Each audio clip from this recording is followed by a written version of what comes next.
right, so that's the biggest secret that I've ever told on camera. It took me years to get the courage to what? Whoa. This is different. Nice.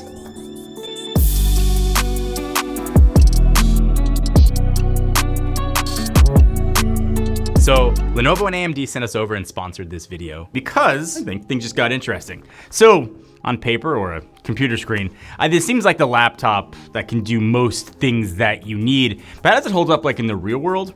So I spent some time with it, testing it, and I've got some thoughts. You know what I'm thinking about now though? The thoughts are, how I'm gonna help you win $500. I'm doing this for a while. It's one of my favorite things to do. All you gotta leave a comment down below. Tell me the first thing that you would do on your brand new Yoga 7 2-in-1. Tell me a fact about yourself, whatever you want. Give the video a thumbs up. Just make sure there's a way to contact you either with the comment or if I click your link on your YouTube page, let it run for 10 days. All the information you need will be down below. All right, so at first glance, the Yoga 7 2-in-1 looks honestly like a lot of other laptops. It's got a couple ports here, it's got a trackpad, webcam on top, spacious keyboard. And on the bottom, I think what exactly makes this stand out from all the other laptops you might see walking through Best Buy or whatever big box store you're at, for me, it comes down to three things. So the first is that it's a convertible, and as the name suggests, you're able to use this like a regular laptop in normal mode, flip it around, use it like a tablet or prop it up in tent mode. But I think, to be honest, I don't think people are really using their laptops that much like that. The usefulness of tablet mode, I think it can depend on how you use like your computer. If you take a lot of notes and prefer handwriting them over typing, then this is going to be awesome for you. Same if you prefer sort of edit photos or create illustrations with an actual pen like this, the new Yoga pen, this feature alone might be worth it. But having said all that, if I can be honest, I don't really use my laptops like that at all. What this does mean for me is that I can sort of set my laptop screen at any angle. I don't have to flip it around, but I can set it any way I want and not have to have the hinge lock. One of the big problems that you see with these convertible form factors, obviously it's been around for a while, is those hinges are loose and floppy, and if you try to use that touchscreen, it's gonna be flippy flopping all over the place. Lenovo has, I think, mastered the hinges on their computers, obviously making computers for a really long time. The hinge here does not feel like a convertible. Like when you tap the screen, there's not a lot of movement there, no matter what angle or view angle you have it at. The hinge always does seem pretty locked in place. The screen that flips around does come in two options, either a 14-inch or a 16-inch. I'm preferential to the 16-inch, but it can be configured with up to a 2.8K OLED display with a 120 hertz refresh rate that makes everything feel fast. Now you do have to obviously like pay extra for that, but after testing both the smaller and larger models, both with the OLED, I personally think it's worth it. I'm a bit of a screen snob. I think Lenovo makes some of the best laptop screens going. And honestly, for the 120 hertz alone, it just makes everything feel faster.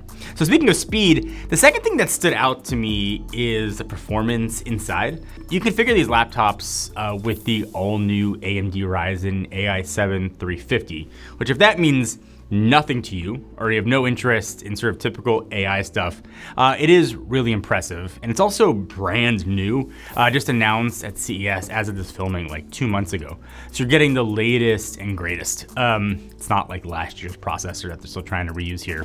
It's got a mix of 4 high performance cores and then 4 efficiency cores, which makes for a good mix for heavy and light workloads. You've got the power that you need for editing, but if you're just doing normal computer things like watching Netflix or working in Google Docs, to rely on those efficiency cores and just translate to better battery life overall. I think probably the best part, you don't have to really think about it. The chip is gonna do all the work for you. It sort of gives you what you need when you need it. A lot of these laptops that promise AI, you've got to dial into settings. You got to be like, oh, I'm gonna play a game, let me go into settings, or I'm gonna watch video, let me go into settings and sort of tweak the processor. You don't have to do that here. Honestly, I don't think many people even do. The new 300 series does more than that though. It also brings a bump to the GPU side as well. Although I do want to be very clear, this ain't a gaming computer and it's not gonna replace a full-fledged gaming PC at all. The 860M is going to be though a notable boost from last gen with a ton of power for, again, digging into photo or video editing and some very light gaming as it's a integrated GPU. So I have a couple other things I like here. The big one is redundant biometrics. So Microsoft has had Windows Hello for a while. This has Windows Hello for the camera, and then also Windows Hello for fingerprint sensor. So you can kind of use whatever you want to get into your computer. I like that. More redundant biometrics, the better. Lenovo's done a really good job with that. And while you may not realize it, more and more apps are using AI to speed things up. Things like generative fill, background audio, removal, masking.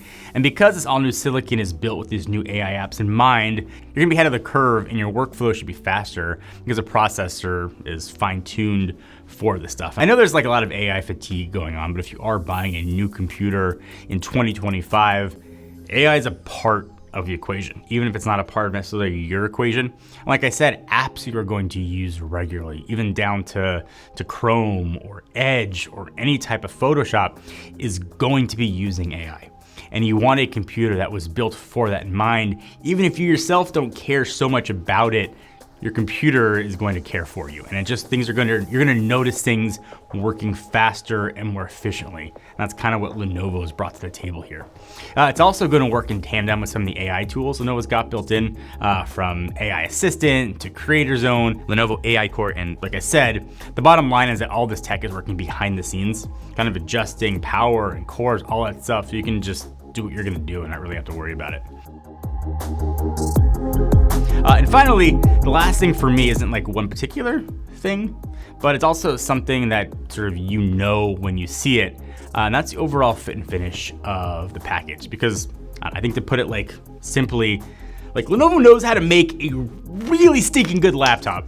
And I think some might still see Lenovo equaling business, and that's not really the case anymore. They definitely have the business side. But let me put it this way. You know when like a new product comes out from a startup company with like a lot of like big, bold claims, and like maybe like on the surface, looks like they nail like the design and everything is going to be like great and roses, but then you buy it, you start to use it, you start to notice things that like just like don't work how they're supposed to. The company doesn't have the same experience making the product as the other guys. Lenovo has been in the laptop business for literally decades, and they've obviously know what it takes to make just a good, well-rounded computer.